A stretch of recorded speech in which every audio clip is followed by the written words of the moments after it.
Kitab Bilangan pasal 22. Kemudian berangkatlah orang Israel dan berkemah di dataran Moab, di daerah seberang sungai Yordan dekat Jeriko.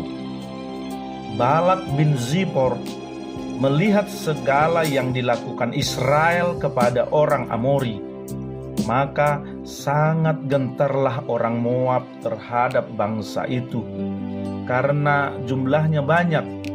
Lalu muak dan takutlah orang Moab karena orang Israel. Lalu berkatalah orang Moab kepada para tua-tua Midian, "Tentu saja laskar besar itu akan membabat habis segala sesuatu yang di sekeliling kita, seperti lembu membabat habis tumbuh-tumbuhan hijau di padang." Adapun pada waktu itu Balak bin Zippor menjadi raja Moab. Raja ini mengirim utusan kepada Bileam bin Beor ke Petor yang di tepi sungai Efrat, ke negeri teman-teman sebangsanya, untuk memanggil dia dengan pesan, "Ketahuilah, ada suatu bangsa keluar dari Mesir, sungguh sampai tertutup permukaan bumi olehnya, dan mereka sedang berkemah di depanku. Karena itu, datanglah dan kutuk bangsa itu bagiku, sebab mereka lebih kuat daripadaku.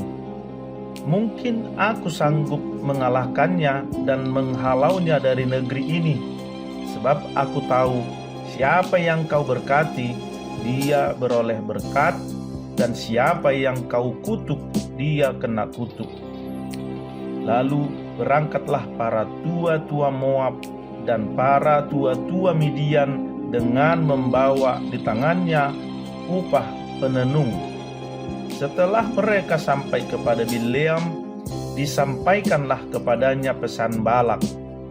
Lalu berkatalah Bileam kepada mereka, "Bermalamlah di sini pada malam ini, maka aku akan memberi jawab kepadamu sesuai dengan apa yang akan difirmankan Tuhan kepadaku." Maka tinggallah pemuka-pemuka Moab itu pada Bileam. Kemudian datanglah Allah kepada Bileam serta berfirman, "Siapakah orang-orang yang bersama-sama dengan engkau itu?" Dan berkatalah Bileam kepada Allah, "Balak bin Zippor, raja Moab, mengutus orang kepadaku dengan pesan, 'Ketahuilah, ada bangsa yang keluar dari Mesir, dan permukaan bumi tertutup olehnya. Karena itu, datanglah, serapahlah mereka bagiku. Mungkin aku akan sanggup berperang melawan mereka dan menghalau mereka.' Lalu berfirmanlah Allah kepada Bileam, 'Janganlah engkau pergi bersama-sama dengan mereka. Janganlah engkau mengutuk bangsa itu, sebab mereka telah diberkati.' Bangunlah Bileam pada waktu pagi, lalu berkata kepada pemuka-pemuka Balak, 'Pulanglah ke negerimu, sebab Tuhan tidak mengizinkan aku pergi bersama-sama dengan kamu.' Lalu berangkatlah pemuka-pemuka Moab itu, dan setelah mereka sampai kepada Balak, berkatalah mereka, 'Bileam menolak datang bersama-sama dengan kami.'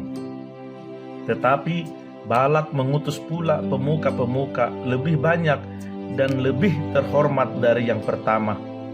Setelah mereka sampai kepada Bileam, berkatalah mereka kepadanya, 'Beginilah kata Balak bin Zippor, janganlah biarkan dirimu terhalang-halang untuk datang kepadaku, sebab aku akan memberi upahmu sangat banyak, dan apapun yang kau minta daripadaku, aku akan mengabulkannya. Datanglah dan serapahlah bangsa itu bagiku.' Tetapi Bileam menjawab kepada pegawai-pegawai Balak, sekalipun Balak memberikan kepadaku emas dan perak seistana penuh, aku tidak akan sanggup berbuat sesuatu yang kecil atau yang besar yang melanggar titah Tuhan Allahku. Oleh sebab itu, baiklah kamu pun tinggal di sini pada malam ini, supaya aku tahu apakah pula yang akan difirmankan Tuhan kepadaku. Datanglah Allah kepada Bileam pada waktu malam serta berfirman kepadanya, "Jikalau orang-orang itu memang sudah datang untuk memanggil engkau, bangunlah, pergilah bersama-sama dengan mereka, tetapi hanya apa yang akan kufirmankan kepadamu harus kau lakukan."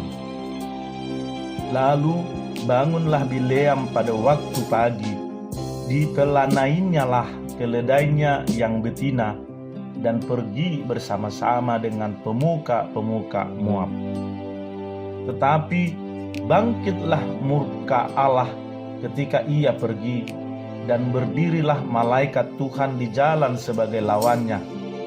Bileam mengendarai keledainya yang betina, dan 2 orang bujangnya ada bersama-sama dengan dia.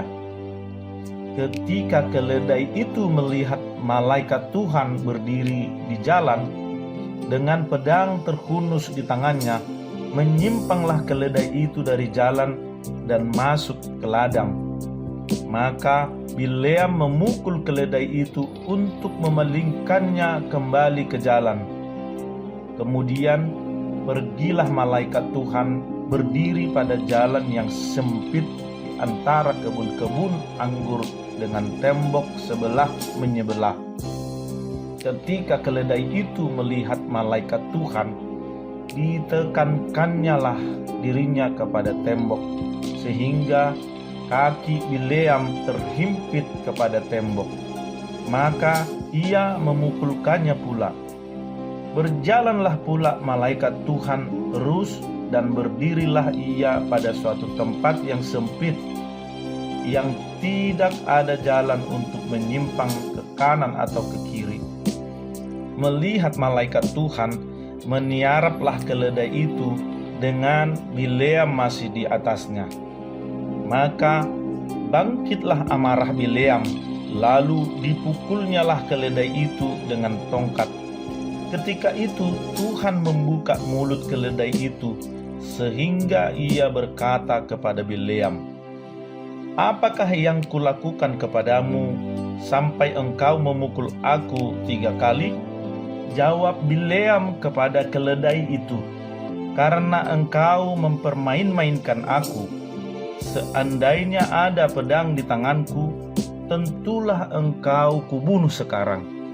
Tetapi keledai itu berkata kepada Bileam, "Bukankah aku ini keledaimu yang kau tunggangi selama hidupmu sampai sekarang? Pernahkah aku berbuat demikian kepadamu?" Jawabnya, "Tidak." Kemudian Tuhan menyingkapkan mata Bileam. Dilihatnyalah malaikat Tuhan dengan pedang terhunus di tangannya berdiri di jalan. Lalu berlututlah ia dan sujud. Berfirmanlah malaikat Tuhan kepadanya, "Apakah sebabnya engkau memukul keledaimu sampai 3 kali? Lihat, aku keluar sebagai lawanmu, sebab jalan ini pada pemandanganku menuju kepada kebinasaan. Ketika keledai ini melihat aku, telah 3 kali ia menyimpang dari hadapanku. Jika ia tidak menyimpang dari hadapanku, tentulah engkau yang kubunuh pada waktu itu juga, dan dia kubiarkan hidup." Lalu berkatalah Bileam kepada malaikat Tuhan, "Aku telah berdosa karena aku tidak mengetahui bahwa engkau ini berdiri di jalan menentang aku. Maka sekarang, jika hal itu jahat di matamu, aku mau pulang." Tetapi malaikat Tuhan berfirman kepada Bileam, "Pergilah bersama-sama dengan orang-orang itu, tetapi hanyalah perkataan yang akan kukatakan kepadamu harus kau katakan." Sesudah itu pergilah Bileam bersama-sama dengan pemuka-pemuka Balak itu. Ketika Balak mendengar bahwa Bileam datang, keluarlah ia menyongsong dia sampai ke kota Moab di perbatasan sungai Arnon, pada ujung perbatasan itu. Dan berkatalah Balak kepada Bileam, "Bukankah aku sudah mengutus orang memanggil engkau? Mengapakah engkau tidak hendak datang kepadaku? Sungguhkah tidak sanggup aku memberi upahmu?" Tetapi berkatalah Bileam kepada Balak, "Ini aku sudah datang kepadamu sekarang, tetapi akan mungkinkah aku dapat mengatakan apa-apa? Perkataan yang akan ditaruh Allah ke dalam mulutku, itulah yang akan kukatakan." Lalu pergilah Bileam bersama-sama dengan Balak, dan sampailah mereka ke Kiryat Huzot. Balak mengorbankan beberapa ekor lembu sapi dan kambing domba, dan mengirimkan sebagian kepada Bileam dan kepada pemuka-pemuka yang bersama-sama dengan dia. Keesokan harinya Balak mengambil Bileam dan membawa dia mendaki bukit Baal. Dari situ dilihatnyalah bagian yang paling ujung dari bangsa Israel.